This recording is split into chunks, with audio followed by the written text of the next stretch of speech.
words of wisdom. The dream is the small hidden door in the deepest and most intimate sanctum of the soul, which opens to the primeval cosmic night that was soul, long before there was a conscious ego and will be soul, far beyond what a conscious ego could ever reach. Carl Jung. For Sigmund Freud, everything was about sex. The id, the individual's instinctive drive, was primarily sexual, and the key to understanding a patient's problems could therefore be found in his sexual practices, desires, and attitudes. However, for Swiss psychologist Carl Jung, Freud's foremost pupil, not every problem was sexual in origin, and some conflicts involved other forces.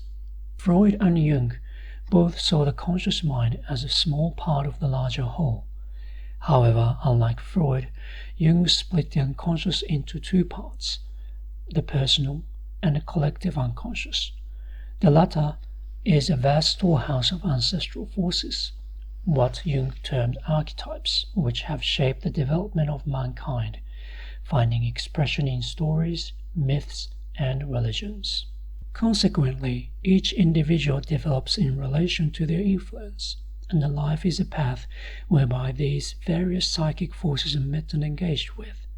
In this way, the self gradually moves towards integration, each conflict representing a stage of psychic development towards wholeness.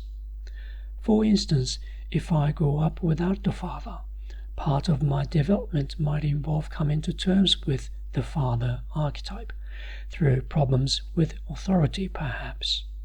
Furthermore, since these archetypes are shared, this conflict will likely be echoed in others' experiences, or more generally in stories, myths, and religious rites of passage.